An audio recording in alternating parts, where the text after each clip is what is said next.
If you're thinking about using the Help to Buy scheme, these are the things that you definitely must know. Hi, welcome back to our channel and podcast. My name's Gemma, and here at WS we talk about all things related to money, mortgages and positive money mindset. So if that interests you, then be sure to subscribe to our channel and hit the thumbs up. It really helps with our YouTube algorithm and means that you won't miss out on any of our videos. Here at WS we are a fee-free broker, which means that we take our fee from the lender and not you. On today's episode of Let's Talk Money and Mortgages, we have Iftika joining us again. And for those of you who don't know Ifti is a trained accountant and mortgage advisor who has been in the industry for over 10 years, and he's also one of the founding directors here at WIS. Welcome back, Ifti. How are you doing today? Hi, I'm very well. How are you, Gemma? Yeah, very good, thank you. So today we're talking all about the Help to Buy scheme and the things that you must know if you're going to do the Help to Buy scheme. So firstly, I think we should probably sort of start off with what is the Help to Buy scheme for those who don't know. Okay. Help to Buy scheme is a scheme which is backed by the government to encourage people to buy properties or to assist people to buy properties. So what that means is you just need a 5% deposit and the government helps you with a 20% deposit. So if your property value is, for argument's sake, say it's 100,000, if you put 5,000, the government can give you 20,000 pounds. So you need a mortgage for only 75,000. So that's the beauty of the scheme. So it helps people to get into the property ladder and it makes the mortgage affordability a little bit more easier. That's the whole idea of the scheme. Definitely. So, okay, if you are going to use the Help to Buy scheme and say you go to look at these properties, there's something called an authority to proceed. So can we just maybe talk through what that is? Because it's definitely a phrase that you'll be hearing a lot if you use the Help to Buy scheme. Exactly. Authority to proceed is one of the first things you do with Help to Buy. If you are buying a house under the conventional method, you just go to a mortgage broker or a bank and say, I want a mortgage, and they get you a mortgage offer. Now, you need that for Help to Buy, but that alone is not enough. You need permission from Help to Buy where they give you authority to proceed with an application, right? So they have to give you permission.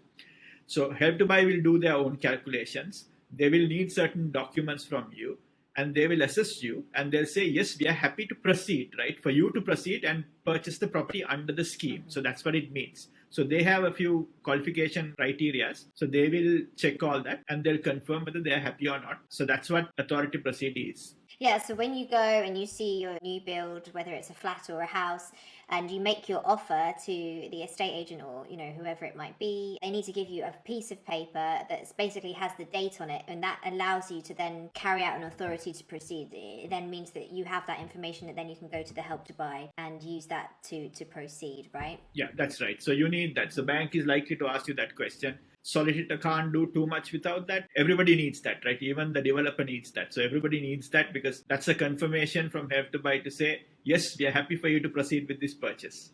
And something that people don't, I think, always realise is that there's actually sort of two calculators that you kind of need to make sure you match or meet the criteria for. There's the mortgage calculator, but also the calculator for the Help to Buy scheme, isn't there? Yes, that's right. So banks have their own calculation. So some banks give you 4.7 times your income. Rarely you find this, but some banks give you 5 times your income. But Help to Buy has a different calculator, right? So the maximum they would give is 4.5 times your income, right? So obviously there are deductions for things like your commitments and, if you have dependents and things like that, there are some deductions, but maximum Help to Buy will give you is 4.5 times. So the bank might say, yes, we can give you more, but if the Help to Buy calculator doesn't work, you will get less, right? So you have to be very careful about that. So when you are doing a Help to Buy mortgage, you have to make sure that both calculators work, right? So a good advisor can help you with this to try to see if both areas work.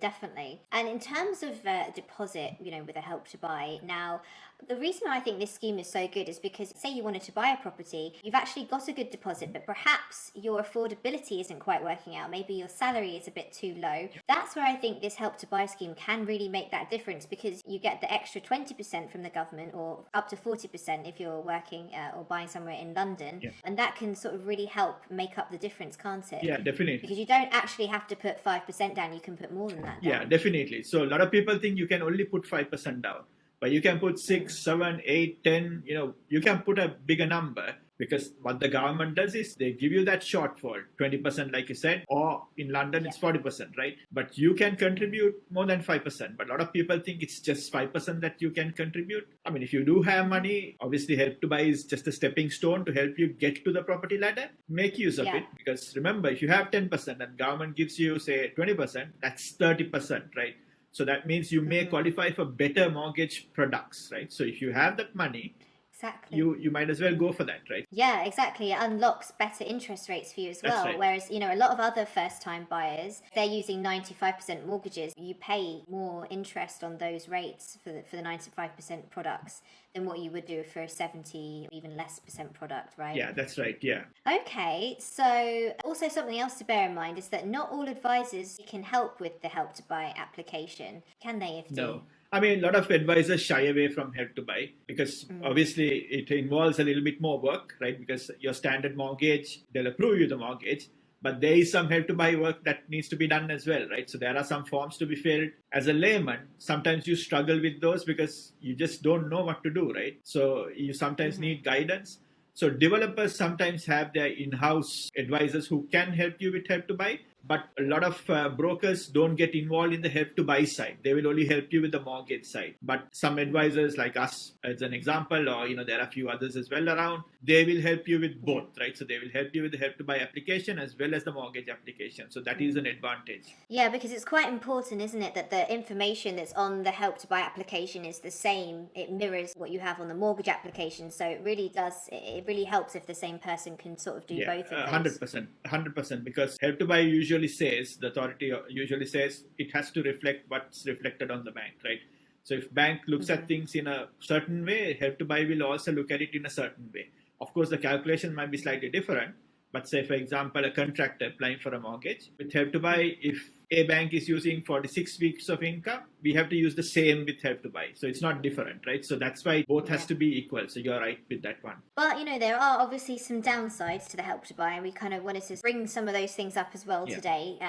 Specifically, this might not be a negative, but obviously for some people it is. But Help to Buy is restricted to new houses, new properties, right? Yeah, exactly. So Help to Buy is actually, it's restricted because it's only for new builds. I think in the past there was a scheme, but those schemes are not there anymore, right? So the only scheme that's alive and fully active is the Help to Buy equity loan scheme, which also runs out in 2023, right? We got about a year to go till then. But with that scheme, it is only restricted to new builds. Usually on a new build, it's like buying a new car, right? You pay a premium, right? So because you pay a premium, even if you don't like it and you only have 5% deposit, sometimes you just buy that because you didn't have much of a choice, right? But it would have been nice to have it on existing properties as well. But unfortunately, the scheme doesn't work that way. So that's a downside. And it's also not always available on all new builds either, is it? It can be a bit restricted to certain ones. Yeah, that's right. So developers don't have all houses under Help to Buy. They don't have to. So therefore, there will be only a small quota of properties which fall under Help to Buy.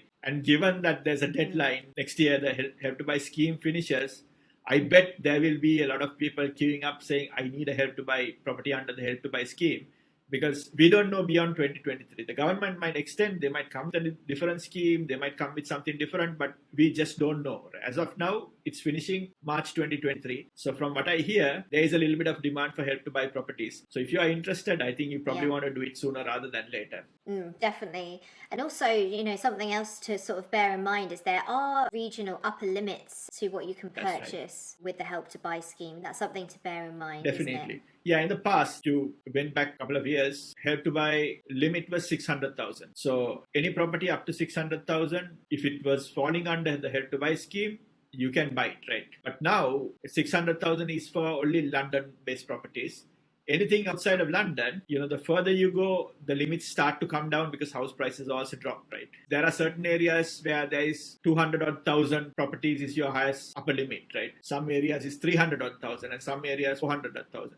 So that might not buy you the house that you want, right? So you might need a 4-bedroom house, but a 4-bedroom house might be over that upper limit, so therefore you don't qualify for help to buy. So that is a bit of a restriction that you have under the scheme. Yeah, definitely. And something else that, we should mention, because I think this comes up quite a lot when people speak to us, is that just understanding that when you settle the help to buy loan, it is settling on the market value. So say like your property is 400,000 and you're borrowing, you're getting a help to buy loan for 80,000. If your property goes up in value, you're not paying back 80,000, you're paying back the percentage, the 20% on the new property valuation. Exactly. It can be more than that. In a sort of a market where property prices are like booming, right? Let's say somebody bought a house for 500,000 and 20% help to buy is 100,000, right? So let's say when they go to settle, the property value is 600,000. So they got to settle 120. So they may have not paid interest, but they are paying 20,000 more to settle help to buy. So that could be considered as a downside because you don't know what that number is going to be, right? Because you don't know how much your property value is going to be in 5 years down the line. So it could be a negative.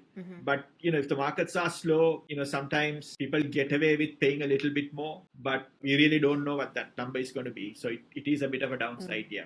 And I also want to mention as well that it's not just any amount you can pay back. Like you can't just pay back 4,000 here and 4,000 pound there. I think it's actually in 10% increments that you have to pay back. So that's also something worth bearing in mind if you're looking at the scheme, is that there is a little bit of a process to paying back the help to buy. So just make sure you're aware of what the process is. There are some small fees that are incurred with that as well. So that's also something to bear in mind. Yes, definitely, yeah.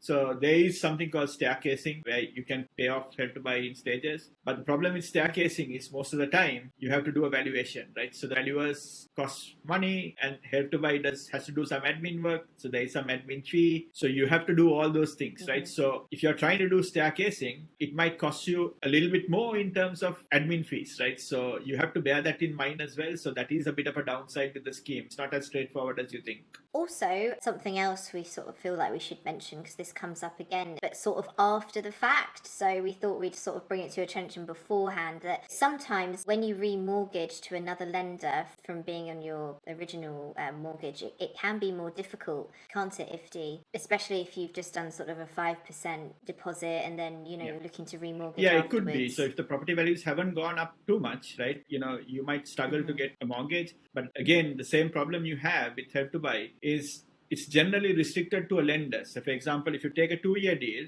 it's very difficult for you to move from one lender to the other after the end of the second year because help to buy has a second charge on your property. So because they have a second charge on your property, it's like having a mortgage on top. So lenders generally don't like when you have a second charge. So a lot of lenders, for that reasons, they back out, right? So you're often restricted to the same lender. So that problem you usually have. And then, obviously, I think we should also mention what happens kind of when the scheme comes to an end, because there is a bit of a process there. You do end up sort of paying interest, don't you, Ifti? And that's something to bear in mind. Because once the scheme finishes, because the interest-free period is only for 5 years. So after 5 years, you start paying interest. After the 6th year, you start pay even more interest, right? Because they connect it to the inflation as well, the interest, right? So, and then you start to pay more interest, right? Ideally, you want to try and plan to settle this within 5 years, right? There are ways you can do it, to try and settle without bringing too much money, provided the property value has gone up. So through remortgaging, we sometimes manage to adjust this for clients, right? So we've done this before, but it really depends on your circumstances and, the situation of the house itself. But we have done this before, right? So hopefully, we might be able to help you if you have a situation like that where you don't have the extra money, but you may have built out some equity and we might be able to help you like that, right? So that's something for you to bear in mind. Definitely. I do want to say though that even though obviously the 20% is done on the market value, I will say though one positive is if it goes down in price, that also goes down in price, doesn't it? The 20% is on the market value. So if your property does drop in price, that's probably a good time to start paying it back. Yeah, it's not a bad idea. You pay 20% of the property value, right? So, you could benefit from that as well. Obviously, markets have always been very strong, right? So very unlikely it'll drop, but it has happened, right? So there are times where property markets go down a little bit, so it can happen. So if you're at that stage, you might benefit, yes. Well, thanks again, Ifti, for some more great advice. I just wanted to put a reminder out there that these points may or may not be applicable to you, so please do check with an advisor if you're unsure. As always, I will leave our contact details below, and please feel free to reach out to us if you have any questions whatsoever. We're always more than happy to help. A little reminder that as a mortgage is secured against your home or property, it may be repossessed if you don't keep up with the mortgage repayments. Thank you for joining us again today. We'll be back next week with another episode of Let's Talk Money and Mortgages. Have a great day, stay safe, and we'll see you again soon.